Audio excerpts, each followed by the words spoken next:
नमस्कार दोस्तों, मैं हूं आपका दोस्त जितेंद्र दक्ष। साथियों, आज हम बात करेंगे फ्रीडम फाइटर नेताजी सुभाष चंद्र बोस के बारे में। नेताजी सुभाष चंद्र बोस एक बहुत ही बड़ा नाम था हमारे स्वतंत्रता सेनानियों के बीच में।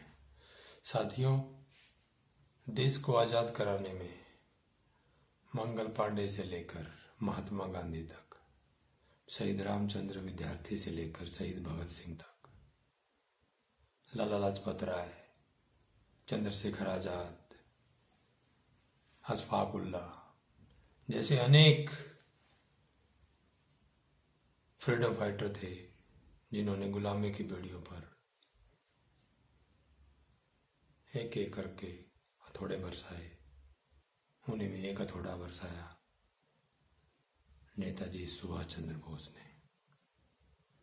सभी के प्रयासों से ही हमें यह आजादी मिल पाई।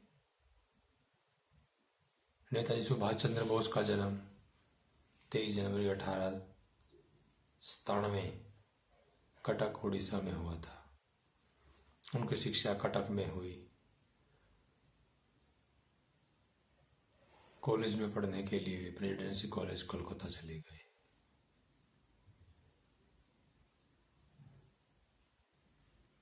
कोलकाता जाने के बाद कॉलेज में जब वो पढ़ते थे तो उस समय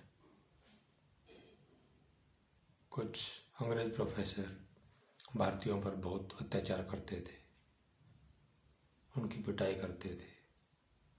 तो उस समय सुभाष चंद्र बोस जी प्रेसिडेंसी कॉलेज कोलकाता में स्टूडेंट यूनियन के प्रेसिडेंट थे। तो उन्होंने प्रिंसिपल से शिकायत की कि प्रोफेसर से कहें वह माफ़ी मांगे और इस प्रकार की हरकतें ना करे। ऐसा हुआ, उन्होंने माफ़ी मांगी, लेकिन फिर भी वो अपनी हरकतों से बाज नहीं आए और भविष्य में भी ऐसा करते रहे। जिसके बाद सुभाष चंद्र बोस ने स्ट्राइक की और वो धरने पर बैठ गए। इसका अंजाम ये हुआ कि कॉलेज प्रशासन ने सुभाष चंद्र बोस को कॉलेज से निकाल दिया गया। उसके बाद साथियों, सुभाष चंद्र बोस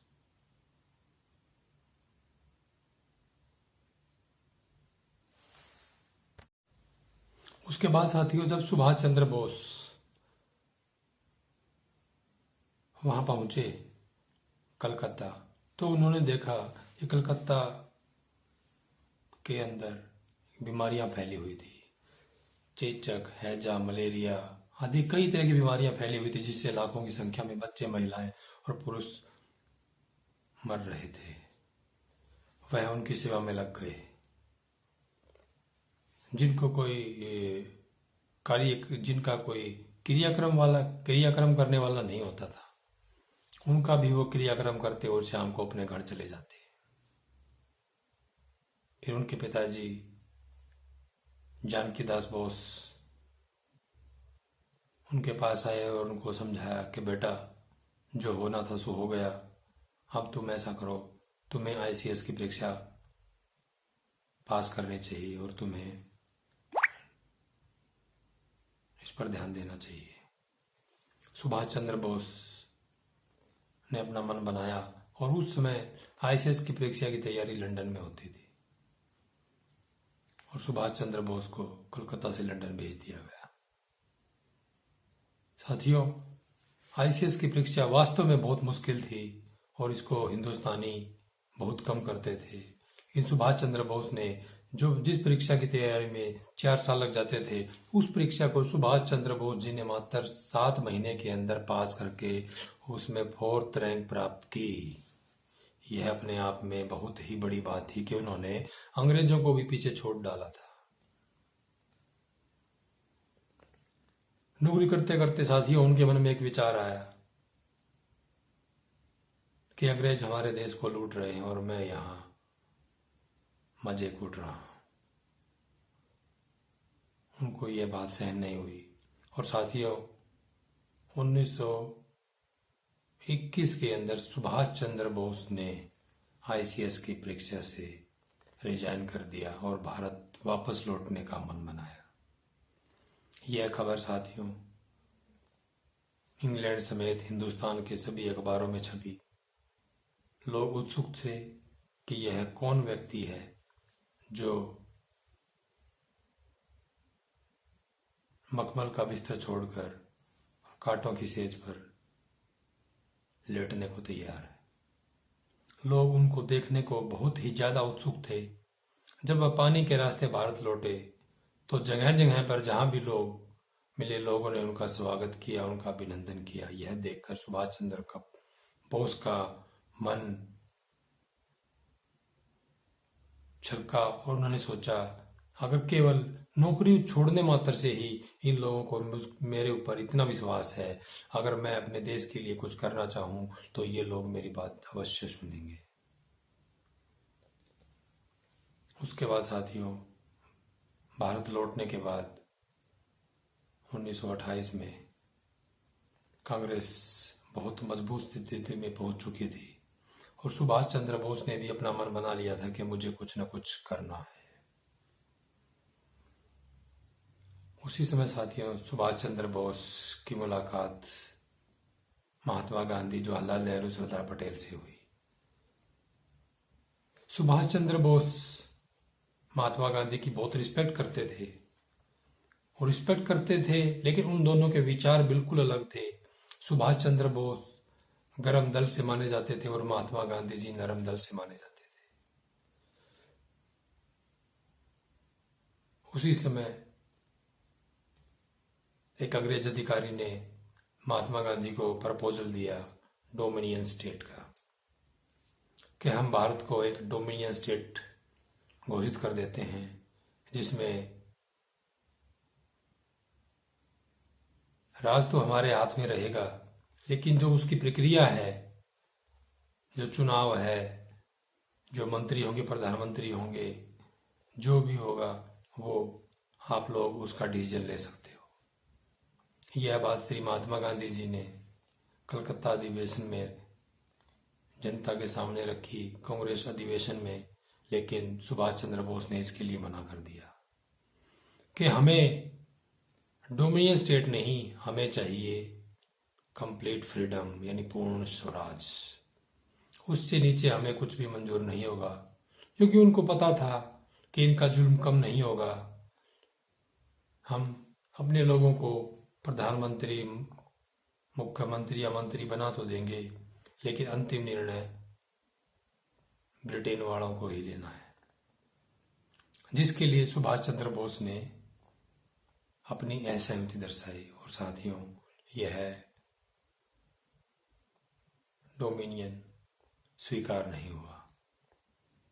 जिसके बाद साथियों सुभाष चंद्र बोस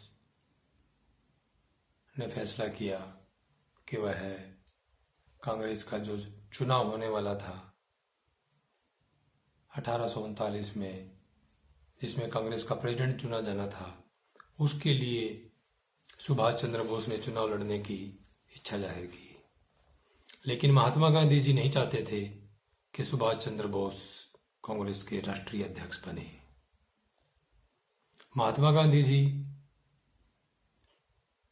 साउथ से अपना एक नेता चुनकर लाए, सीतारामैया, जिसको उन्होंने कांग्रेस प्रेसिडेंट का उम्मीदवार बनाया और उनके लिए पूरे भारत में घूम घूम कर वोट मांगे कि सीतारामैया नहीं, यह महात्मा गांधी है। और कांग्रेस के सभी लोगों का वोट इनको मिलना चाहिए। उसी समय सुभाष चंद्र बोस भी महात्मा गांधी के पास आशीर्वाद लेने पहुंचे और उन्होंने कहा कि मैंने भी अपना नामांकन भर दिया है और चुनाव लड़ा जाएगा। साथियों वोटिंग हुई। वोटिंग होने के बाद सीतारामैया को 1575 वोट मिले, 1375 वोट, और सुभाष चंद्र बोस को 1580 वोट मिले। साथियों ये सुभाष चंद्र बोस की बहुत बड़ी विजय थी। सुभाष चंद्र बोस का कद बहुत ऊंचा हो चुका था और यह बात महात्मा गांधी जी पचा नहीं पा रहे थे। जिसके कारण साथियों उनके अंदर मनभेद तो होते चले गए, मतभेद नहीं थे, लेकिन धीरे धीरे सुभाष चंद्र बोस को यह एहसास हुआ कि महात्मा गांधी जी नहीं चाहते कि मैं प्रेसिडेंट पद पर रहूं। एक दिन किसी के माध्यम से महात्मा गांधी ने संदेश भिजवाया, कहा कि सुभाष अपने पद से इस्तीफा दे। सुभाष चंद्र बोस ने एकलव्य की भांति अपने पद से इस्तीफा देकर महात्मा गांधी जी को सौंप दिया और उनको शुभकामनाएं दी कि आप अपना काम उत्साह के साथ करते रहें, मैं अपना काम जो मुझे करना है मैं वो करूंगा। उसके बाद साथियों अंग्रेजों द्वारा सुभाष चंद्र बोस को कई बार पकड़ा गया, जेल में डाला गया, उनकी पिटाई की गई। इस प्रकार से सुभाष चंद्र बोस लुकते छुपते इधर उधर समय बिताने लगा, लेकिन उनको लगा कि यह जीवन ठीक नहीं है। सुभाष चंद्र बोस ने फैसला किया कि वह कलकत्ता से जर्मनी जाएंगे, क्योंकि साथियों उस समय द्वितीय विश्व युद्ध चल रहा था और द्वितीय विश्व युद्ध में एक तरफ अमेरिका, सोवियत संघ, रूस, ब्रिटेन और दूसरी तरफ जापान, इटली, जर्मनी आदि देश थे। सुभाष चंद्र बोस ने दिमाग लगाया कि हमें ब्रिटेन को हराना है, उसके लिए मुझे जर्मनी और जापान से बात करनी पड़ेगी। उस समय जर्मनी के चांसलर हिटलर हुआ करते थे। सुभाष चंद्र बोस ने हिटलर से मिलने की इच्छा जताई और वह हिटलर के पास पहुंच गए।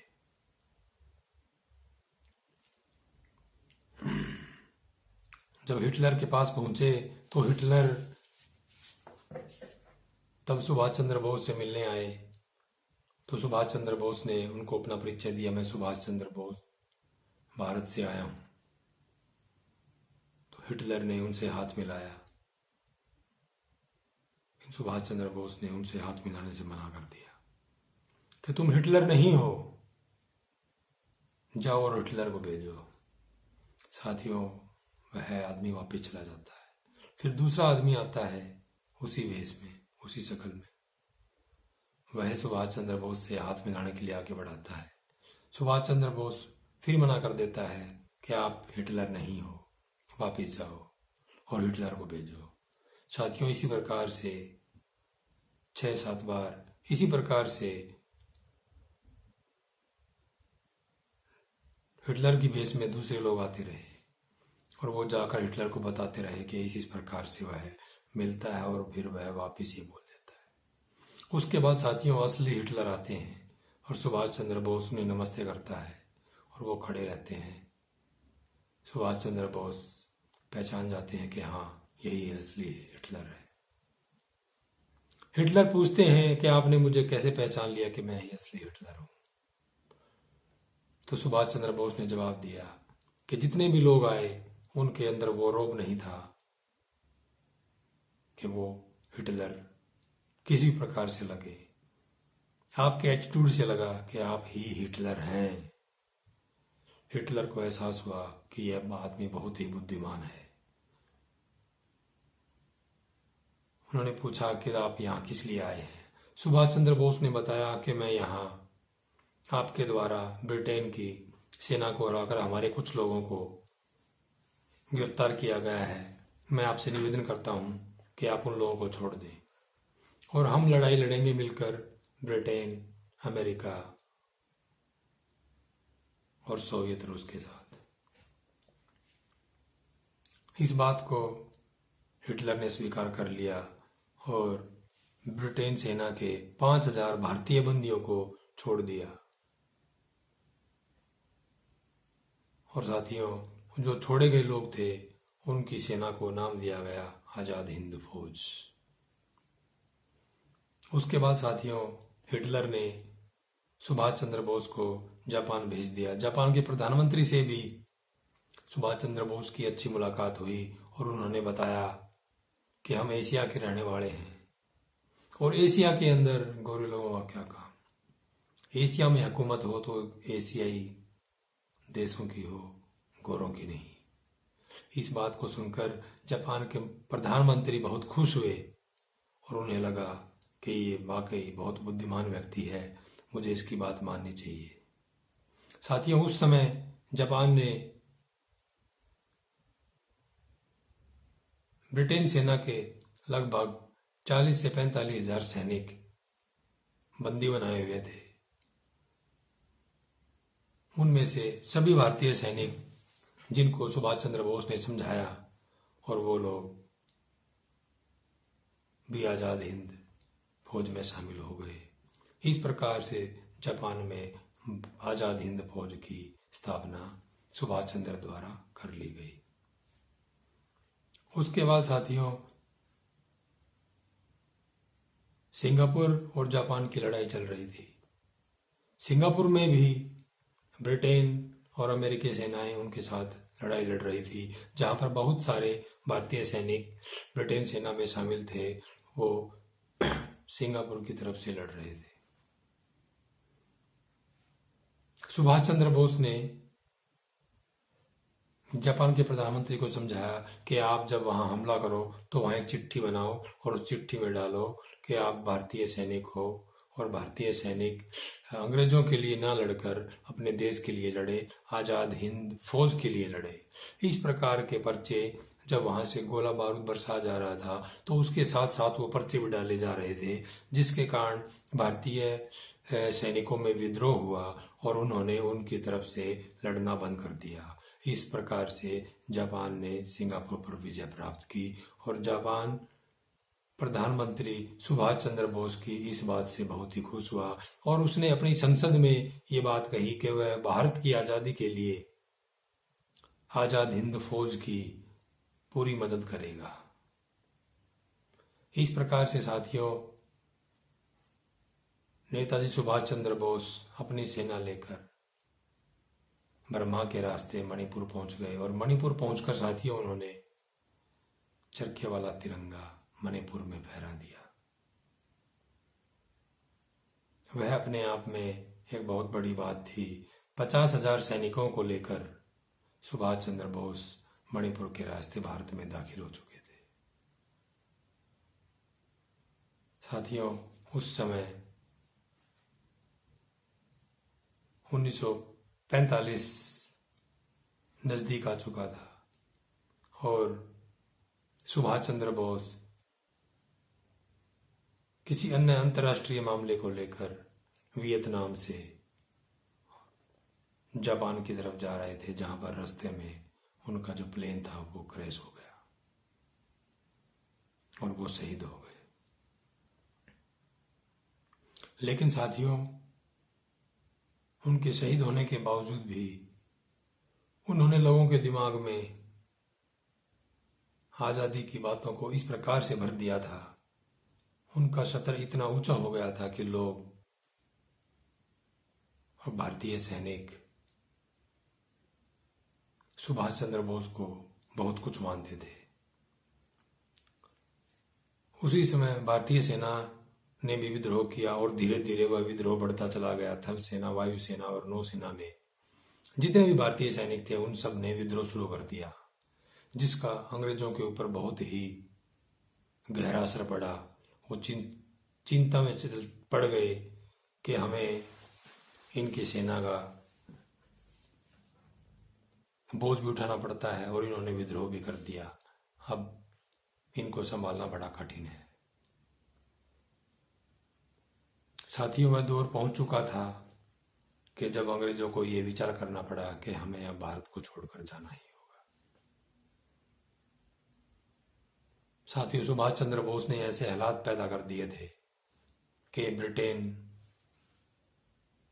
के शासकों को वापस अपने देश लौटना पड़ा और भारत को छोड़कर जाना पड़ा। साथियों, जिस समय भारत को स्वतंत्रता के लिए इंग्लैंड या ब्रिटेन के द्वारा पत्र दिया गया तो उस समय अधिकारियों ने कहा था कि हमें किसी और ने नहीं बल्कि नेताजी सुभाष चंद्र बोस ने हरा दिया है। उनके उस जज्बे ने हरा दिया है जिसमें उन्होंने नारा दिया था कि तुम मुझे खून दो और मैं तुम्हें आज़ादी दूंगा। तो इसी कारण आज हम भारत को आज़ाद करके जा रहे हैं। यह कहते हुए उन्होंने वह चिट्ठी महात्मा गांधी को सौंप दी थी और देश साथियों, हमारा देश स्वतंत्र हो गया था। धन्य है ऐसे महान क्रांतिकारी नेताजी सुभाष चंद्र बोस। उनको कोटि कोटि नमन। धन्यवाद। जय हिंद, जय भारत। धन्यवाद साथी।